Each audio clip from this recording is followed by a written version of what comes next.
What's up and welcome back to Cleats to Whistle podcast. I am Brad Valdez and we are here back at Jeffersonville High School here in Indiana, man. Sorry, my notes are flying all over the place. We good, Coach. I'll pick that all up later. But, man, we are here with Coach Washington, man. You know what? Just go ahead and introduce yourself. And, man, the head man here at Jeffersonville High School. Hey, how you doing? My name is Joe Washington III. I'm head coach here at Jeff High School. You know, just loving every day of it. Blessings to God. He's, showed me a lot of blessings so far. I'm really excited right now. There we go, man. You know what I mean? I'm excited, man. I hit you up on the DM, man. We said, hey, let's get this working, man. Get you on this podcast. Hey, share your story, man. Absolutely, man. I was super excited. I couldn't wait for this day to come. There we go, man. You got my guy Wall over here. Man, so man, that's my brother, man. I'm his big brother right now. Okay, showing him the ropes. He's gonna be somebody someday. Man, that kid is so special, man. Oh, absolutely. So special. But we're going to just jump into this podcast, man. I appreciate you, you know what I mean, for having me out here. Coach Washington here. But you know what, man? Show some love to your mentors, man, and your support staff at the crib, man. Oh, man, my mentors, I got a bunch of them, but we'll keep it pretty recent. Of course, you got Jack Harbaugh, Kevin Leiter, Leitner, my offensive line coach in college. Walter Wells, shout out. He's at EKU head coach. Is my offensive line coach as well. Can't forget my dad. He's a Hall of Fame coach in Kentucky, so he's poured a lot into my life. Moms, she's a great woman as well. Support some more mentors: Lakuta Farmer, Dante Pimpleton, Nino, Coach Brown, Coach White at Atherton, So the list goes on. There you go, man. Support system. Oh, I can't forget my support system. You can't forget it. You can't forget that support system. I gotta go home tonight. So, big shout out to my right hand, my backbone, my girlfriend right now, Demisha. She's absolutely phenomenal. Supportive. Boy mom loves football as well. So she gets it. Give a shout out to my kids. Kendall, Bam, he's the fourth. Caden and Camden and Cameron. So we out here doing it. Let's go, man. And that's what it's about, showing love to those guys, man, that got your back. And you can go to them with anything, man. You can just get stuff off your chest. And that's what those people are for, man. Oh, absolutely. Oh, can't get my little brother, and Izzy, my niece, and Jazzy. What's up? Love my family. There you go, man. I love it, man, because I'm a big family guy, man. I love it. That's my wife's huge supporter of me and my wife's family. I grew up in foster care, and I grew, I've been with them for, 47, man. I've been with my wife for 31 years. Oh, man, that's beautiful. Yeah. That's beautiful. Yeah, so she got my back, man. Absolutely. You know what I mean? And her family does too, man. And I want to give a shout out too, real quick. I want to give the shout out to my subscribers, man, from Michigan to Florida to Texas, man. The foundry workers in Adrian, Michigan. The guys driving up 35 in Texas, man. It's just phenomenal, the support that I'm getting from my subscribers, and it's a phenomenal. But if you haven't subscribed, man, make sure you subscribe to the YouTube channel. We're trying to build something special here and shining light on these guys, man. They have a great story, and this is what it's about, man. Your community coming out here on a Friday night, man. It's going to be electric, man. Look at this beautiful place, man. Beautiful. It's growing as well. They're putting a lot of money into this facility, and it's going to be something special. Yeah, and you know what? I'm going to put a little clip of this little sweet ride they got for Friday nights, man. Hey, they rolling smooth, man. Yes, sir. Just came in today, 8:30 this morning. Hey, man. But I'll put a little clip of that, man. Beautiful bus, man. But you know what? Let's get into this podcast a little bit, man. On your Twitter, I'm going to put his Twitter here too, but on your Twitter handle, man, or, in your banner, you're a mental health guy. Yes, absolutely. So I'm a licensed mental health therapist in the state of Kentucky. I started out there before I became a school counselor, and now I'm currently working on my PhD for counseling, education, and supervision. Oh, okay. Yeah. So I got a year left, thank God. Yeah, get that done, man. Yes, you know what I mean? You got 2 masters. You know what I mean? You're a book guy, man. You're a bookworm guy, right? Oh, college guy. I just recently, growing up, it was just all about football, but then like my dissertation is going to be about what's next in life, athletes transitioning to life after sports and how they deal with the mental health that comes with it, the drug addiction, the alcohol, the depression, and things of that nature. So that's my focus of my dissertation, just really shining light on some of the stories where I went through, after I was done playing football and transitioning to, like, all I did when I was younger was play sports, play football. My world was football. And then when it was taken away from me, being able to transition. So getting out there and trying to help people that are transitioning through life so they don't have to go through those pitfalls and they can have the tools and the things that they need to be able to transition and fulfill life. Right. I love it, man. I love it, man. And you know what I mean? We talk about mental health a lot, nowadays. Back then, we really didn't really talk about it. Right. You know what I mean? It's taboo. You can't say nothing. You know what I mean? But, with these young cats, man, they're coming up in the social media area. Yep. You know what I mean? They're getting that cyber bully, stuff like that. You know what I mean? And with you having that, man, you're just a good guy that they can lean on, if they're having them issues. Yeah, absolutely. I've always have my door open for players, anybody in the school, really, but players know that they can come in and talk it outside of football and really can, sit down and discuss what's, bothering them. Because if they're not 100% focused or 100% well mentally, then they're not being able to perform on the football field. Yeah. And in school as well. So we want to make sure that every aspect of their life is being touched on as coaches. So, and I give my coaches, my assistant coaches, some tools to help them when they talk to kids. We got a great assistants. So we're doing all right. There you go. And you know what? Shine some light on some of your assistant coaches. Is this your first year being a head coach? Yes, it's my first year being a head coach. Okay, so you got some good assistants that you can lean on, man. Yeah. So it was 4 of us that came from Atherton last year. Actually, we all lived in Indiana and was traveling back and forth to Louisville, coaching over in Atherton. So it sort of made it a no-brainer for them to actually, come help coach for me. We got 2 guys that were coaching at Charlestown last year that came over on the staff. And what else we got? Oh, we have a DB guy that was he's big into the 707 world and, youth league. And then assistant head coach is Norm Alvis, was at Central for so many years during that title run. If you catch him, his truck actually says 5-time champ. He's not a subtle guy. But so, he's along. And then we got an up-and-coming quarterback coach that's really analytic dude that knows, that other side of football that we might not get sometimes. Sometimes your best coaches aren't your best football players. So he's really going to be something special as well. So an offensive line coach, we have 2 guys that, that are from this area. Well, one guy's from this area, and the other guy came from Atherton. So we're doing all right. There you go, man. And then, like, setup, are you calling defense, offense, or were you just stepping back and be the CEO?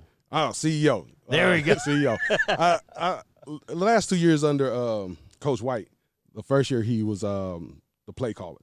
And, he's play calling, doing all that, trying to manage the team and doing it. And it took a toll on him. So he stepped away last year. Of course, we went 11-2, let somebody else coach. Then he was able to have his hand in everything. And so, I sort of took that approach. A lot of my stuff is, offensive based. I help a lot more with the offense than I do with the defense.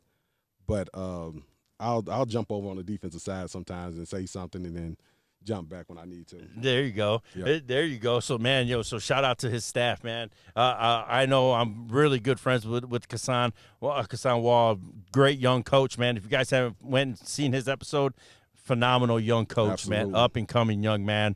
I'm very excited for him. That's why that's the reason why I wanted to come out here, man, is to spotlight you because Kassan was over here. I was like, let me go over there, man, and really get to know, Big Joe, man. Man, absolutely. It's funny. A lot of people know me by Big Joe, and I can tell where they know me from in life. But a lot of the kids now, they're calling me Coach Fat Prime. Hey, but you're getting them juiced up, though. Getting them juiced up, So a lot of the things that he's doing, the kids are making fun and saying, I'm like, fatter Deion Sanders. So, but it's cool. Hey, they man. brutal, man. They're brutal sometimes, ain't they? You know what? My kids over when I was at Western, they used to call me Vin Diesel. You know what I mean? Right. Hey, they be ripping at Kurt Angle. Yep. They be cracking on me, man. They sure do. I was man. like, man, why you gotta hurt my feelings, man? They're like, but those are cool dudes. I was like, oh, okay, all right, yeah, Right, all right, right. I'm cool. T Grizzly's another one, Coach T Grizzly. So it goes around, but we have fun doing it. I love it, man. I love it, and you know what I mean. And that's how you know you got them, coach. You know what I mean? You can have fun with them. Yep. You can coach them hard, but you can, you know what I mean, and you can love them too, man. Oh man, we do a lot of at the end of the practice, we'll make a U shape, and all the coaches say their perspectives of the day's practice. And every coach at the end, we're saying, I love you. I love you. It's not, nothing, crazy about it, spreading love. So, Coach Wall says, one thing, Coach Wall love you. Hey, Coach Washington love you. Coach Trey loves you. We all say that to the kids, and we genuinely mean it. Like we care for them outside of this football field too. Yep. I love it, man. Any superstitions you have, man? Being a coach or a player? Man, I really don't get into superstitions, man. I believe in God and Jesus Christ over my life, so I don't really get into superstitions. Like I wear whatever I wear. I don't change. I don't wear the same socks every day. I don't, wear certain stuff. So I don't really get into superstitions. So what do you have? You just have like a plan when you come out here. You have a routine. Absolutely, yeah. I have a routine of how I want everything to go every day, and the times and things of that nature. But not really a superstitious guy. No. Okay. Any hobbies outside this game of football, Coach? Oh, I had a bunch of hobbies until I started getting this PhD. It seems like I don't have any time. But I like to fish. I'm a big fisher. I like deep sea fishing, doing all those things. I'm a gun collector. I just a hobby that I just picked up. It's an expensive hobby, but I just started liking it and, just took off from there. Love it.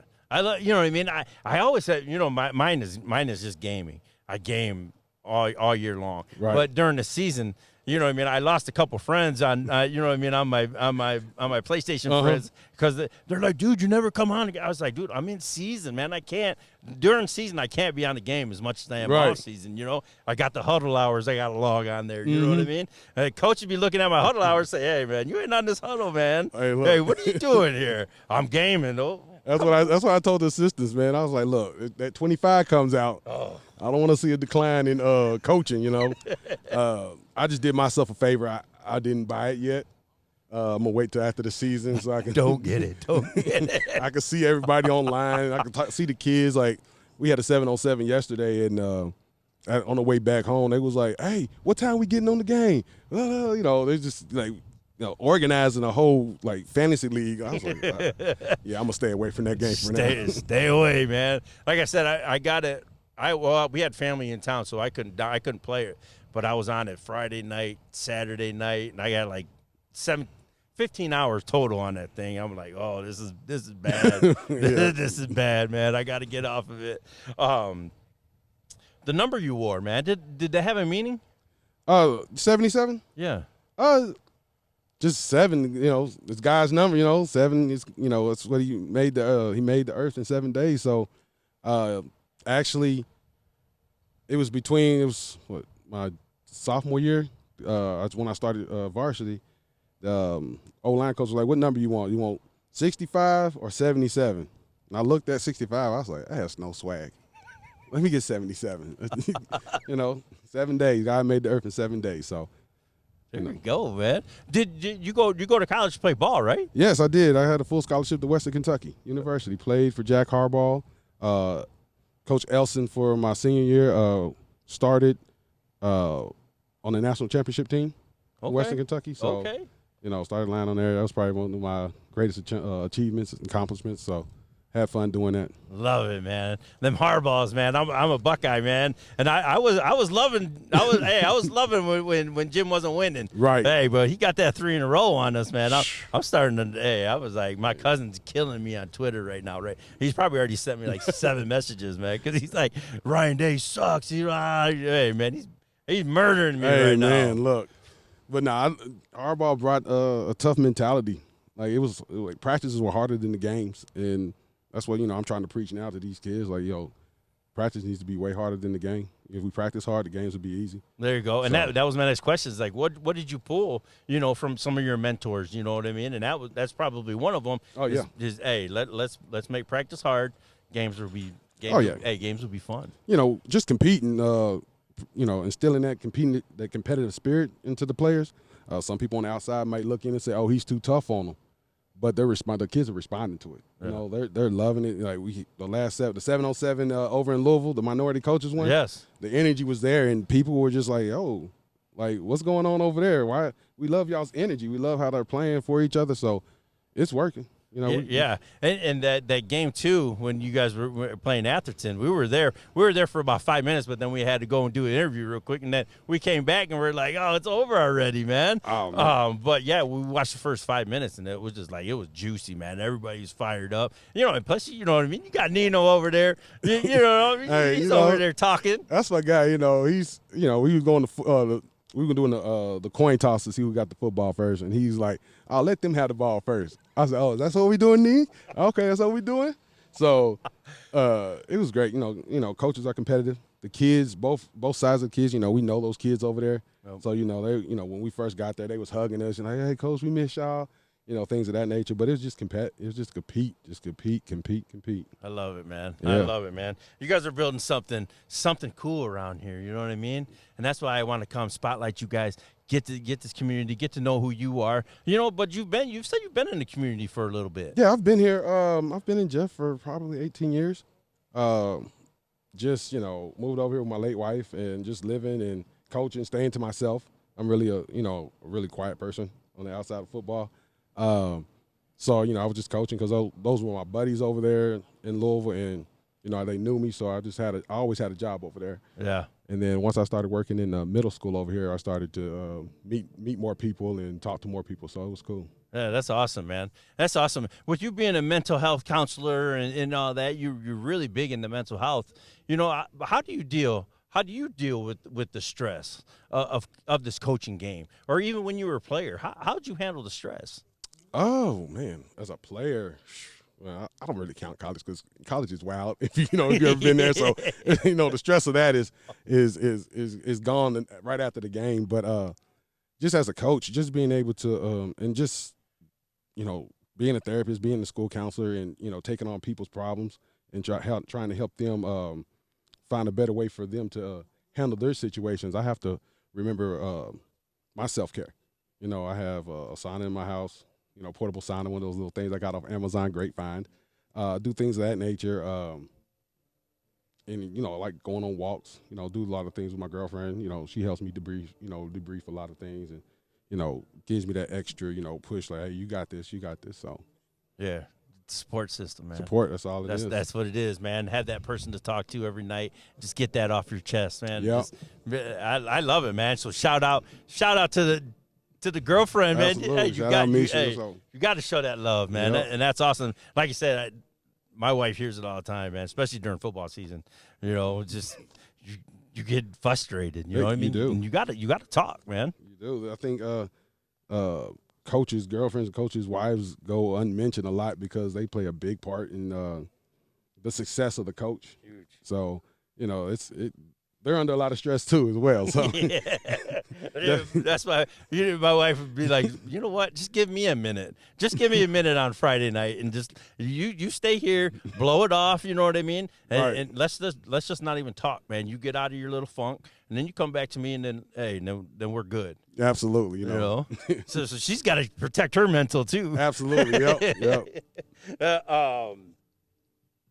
The season, you know what I mean? Coming into this season. How are you feeling about this team? That's why I said let's turn it to these guys real quick. Mm-hmm. How are you? You know what I mean? Your first time being a head coach here. You know what I mean? And having to deal with these guys from summer ball to spring ball, now 7-on-7. Now you're in it. You know what I mean? How are you feeling about this team? I'm feeling really good. They've really shown from the first day when we came out for winter conditioning, and we set the standard. Like they're starting to buy in. They've bought in. You can tell by how they're progressing each and every day, their energy that they're bringing every day. So I'm really excited about this team. It's almost on the borderline of scary that how good we can be, and how good once they believe it, then the ball's gonna be rolling. Yeah. So we're coaches, we talk about it all the time. Like we're super excited. Like we know there's a lot that we still have to accomplish, and we're gonna start chopping at that wood. But it's gonna be scary. There you go, and like you said, you got that good staff in there. You know what I mean? Yep. Everything's you got full staff in there. Everything's full. Yeah. We got every position has two coaches. Oh. Okay. And our D line has 3 coaches. So I need those dogs up front. So I got 3 guys. Coach Malik, Coach Rob Martin, and Coach Sean Pleasant. He's actually our strength and conditioning coach too. He's getting those boys together in the weight room.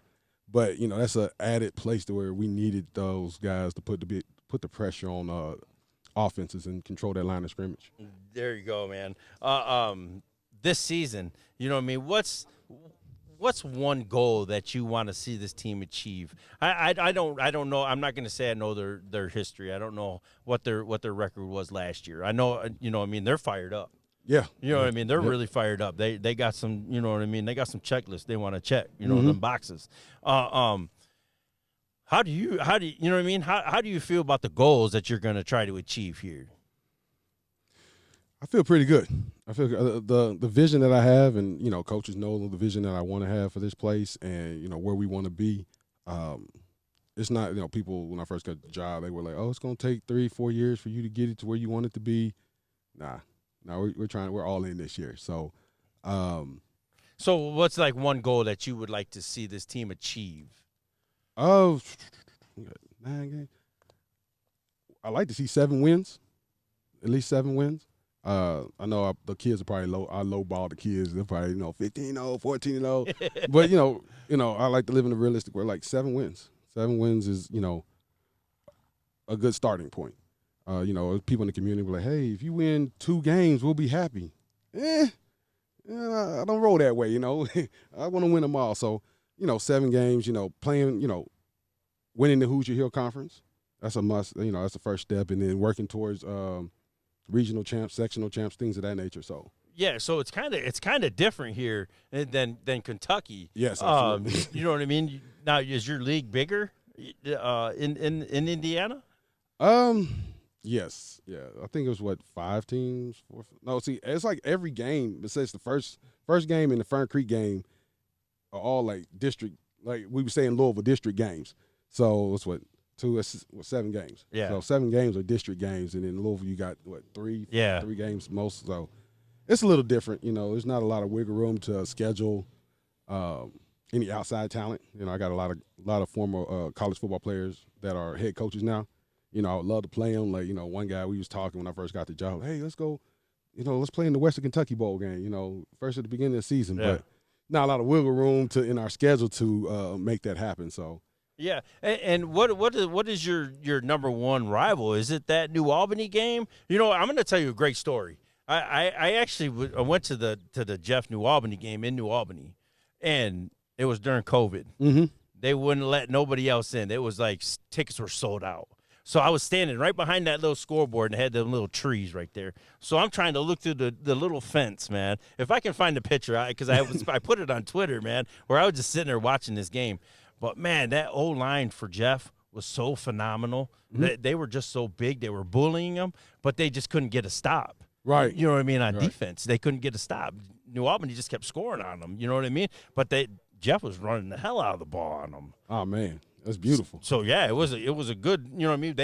Jeff ended up losing, but it was just that O-line was just nasty, man. Man, see, being a former O-line guy, that nastiness is, one thing I be telling Chance, like, hey, you need to be that nasty, because every play somebody needs to be, on their back, just physically dominating people. So the number one, I guess, from what I've inherited, just being, the head coach for the last, 6 months, they're really big on no black clothing over here. I didn't know it was that crazy because New Albany wears black. So, like, everything has to be red, white, or gray. Like, I come over, I'm like, oh, yeah, we need to get these black uniforms. The black unis, yeah, but they was like, hold on, dog. If we'd have known that, you might not got hired. We don't do black uniforms over here. So they broke it down like, New Albany's the rival, Yeah, okay.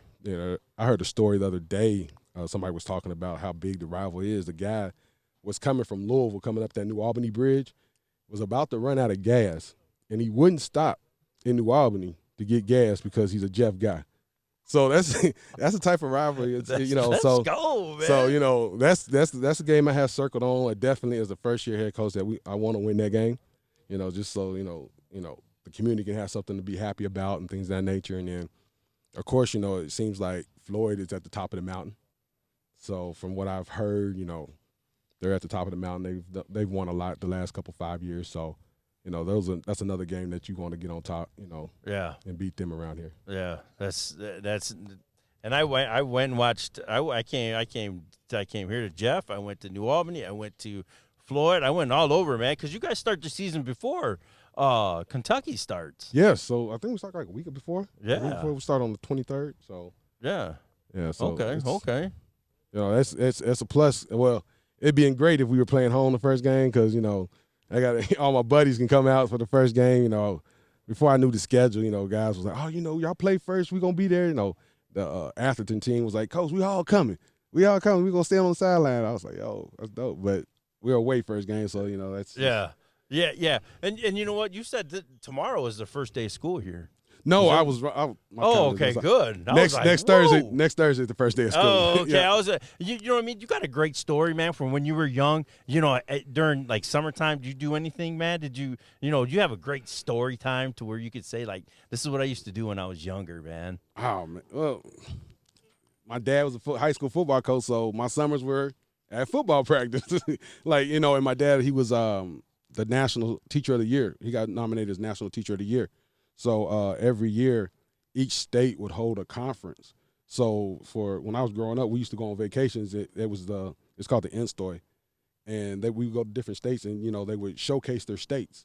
So the best two was we went to Hawaii one year. Nice. And we went to Alaska. Alaska. How was that? Oh, it was dope. It was dope. Like really? Yeah. We flew. Well, no, my parents is like big drivers, so we had this big van. We drove from here to Washington, the state of Washington, you know, did a lot of sites. My teachers are both educators and principals. So, you know, we drive and we're getting education. Like, here, this is monument. So we did that. And then we drove into Canada. And I can remember the speed limit was in kilometers. Yeah. So I was like, look, Dad, it says 100 on there. We can go 100, go fast. But, you know, that's probably some of the memories is, you know, my parents being educators and my dad being the National Teacher of the Year, doing going on those vacations. Man, so you've been in the game, man, your whole life. In the game. Like, my son now, he's at every football practice. Like, he thinks he's part of the team. Like, I was getting jersey numbers the other day, and he was like, Dad, I want this number. I got my youth league helmet and my youth league shoulder pad. I just need jersey and pen. Like, bro, I was like, I'm sure that's illegal. You're in the fourth grade.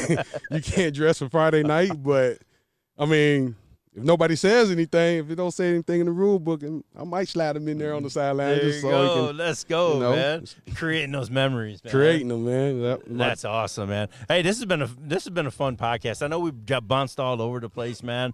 But I said this is why I wanted to come out here, man, to spotlight you guys, man.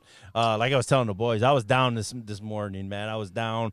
I wasn't feeling good. I was, you know what I mean, mentally. Yep. You know what I mean? Yep. Mentally, you get in that fog, man, and I was like, man, I've got to get there. You know what I mean? Because this will bring up my spirit. Man. Absolutely, man. You know, talking ball, getting to know coaches, getting to know these young men. Getting the energy up over here, man. You know? Man, I'm telling you, man, I love it, man. It's just, you know, life happens, man. It does. And you got to, you got to keep chugging, man. My dad told me one day when I was going through it, man, he was like, hey, answer the bell. Rocky Balboa. Like, I used to watch Rocky as a kid. I didn't watch cartoons. Rocky Balboa. And he's like, answer the bell. That's all you got to do every morning, answer the bell. So, you know, that's been my motivation every day. Like, even when I was, you know, down and out a couple years ago after the passing of my wife, like, I got up every day and answered the bell. And, you know, we'll work through it and we'll figure out, you know, we're going to worry about the other stuff tomorrow. But today we're going to live for the day and have fun and be blessed. So, and that's what it's about, man. That's all it's about. Hey, it's about answering the bell and taking that foot forward, Absolutely. man. Fall forward all the time, man. Absolutely, man. So yeah, man. I like I said, I appreciate you, man. This is just for your community, get to know who you are. Absolutely. Fill this place up on a Friday night. Yep. Let the band out here rocking and rolling, man. And just, you know, this is why I love doing this, man. It's because I enjoy getting to know your story a little bit. Absolutely, you know? man. So yeah, man. I got one more question. Go ahead. Okay. You're a big guy, man. Of course. Yeah. Your favorite fast food? Oh man, my side chick, Wendy's. Red-headed side chick, Wendy's. Number one double, no tomato, no pickle, fries, and one of those handcrafted lemonades. Yeah, let's go. You know, I just had the mango, strawberry mango. Yeah. Ooh, Ooh, me and Watson. Hey, Watson, we had that bad boy. Hey man, we killed it. We killed that, man. Phenomenal. You got to put bacon on that, Coach. I don't eat pork. Oh, you don't eat pork? I don't eat pork, man. It started out with my little brother. He's a vegan. My little brother's a vegan, so he bet me one day that I couldn't go a year without eating pork. And you'll put some money up. I'm gonna try to take your money. Yeah. You know what I'm saying? I'm competitive in everything I do. And then I went the whole year, and I was just like, oh, I can't eat no pork no more. Like, so that's just where it started. So I haven't eaten pork in like 15 years. Really? Yeah. So. Well, you just kind of answered like my next question. Your favorite childhood movie growing up? Oh man, Rocky. When he fought the Russian, Rocky IV. Let's go. Look, he was out there training. It just did something to me, like seeing him training in the elements. You know, going against somebody that's supposed to be bigger than him, better than him, and stronger. And he just didn't back down. So that's what it is, right? Love it, man. Love it. Okay, last question. You hear the ice cream truck coming down the road. Choco Taco. Choco Taco. Choco Taco, bro. They don't have it, though. They don't have it, man. That's why I don't eat ice cream no more. Oh, the Choco Taco, man. Let's go. I'll settle with a drumstick. The drum, okay, okay. But Choco Tacos it all day. Hey, that's day. what it is, dude. I used to get the Ninja Turtle and the Screwball. You know, the Screwball. They had that little gumball on the bottom. Yeah. Those are my two go-tos, man. See, yeah, I was sad when they took the Choco Taco. Hey, bring the Choco Taco back. They got to, man. Whoever's in charge of that, just bring it back. Hey, just bring it back, man. Let's go. Trump, Camilla. Whoever wins, bring the Choco Taco back, man. hey, the world's gonna be right after that, right? Man. Hey, that's world peace right there. That's world peace, man. So, hey, we building a red wall around Jeff.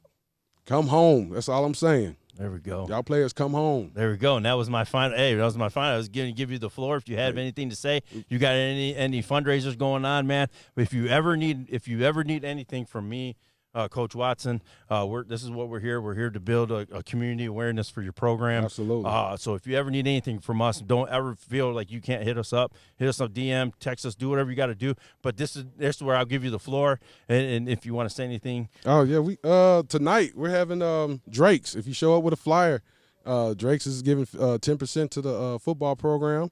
We'll have a donation giveaway in a couple weeks in August. We send out text messages. You can donate to the football team. But exciting times are on its way. We're just here. We're here for the kids. We're trying to build something special. We want our kids to stay home. We don't want our kids crossing the bridge. No more paying this toll bridge. Stay home. We got something exciting. We're going to play a good brand of football. So there you go. Big Joe, Coach Washington. Let's go, man. Man. Hey, I'm happy. Like I say, if you ever need anything from us, man, don't ever feel like you can't talk to us, man. We'll do whatever we can for you. Oh, for sure, man. Come out and support. Come check a game out. It's gonna be live. Yes, let's go. We got the turnover chain. We got the turnover belt. We got the touchdown chain. We got the big pitchfork that we're gonna plant in the middle of everybody's field this year. So we claiming what's ours. Let's go.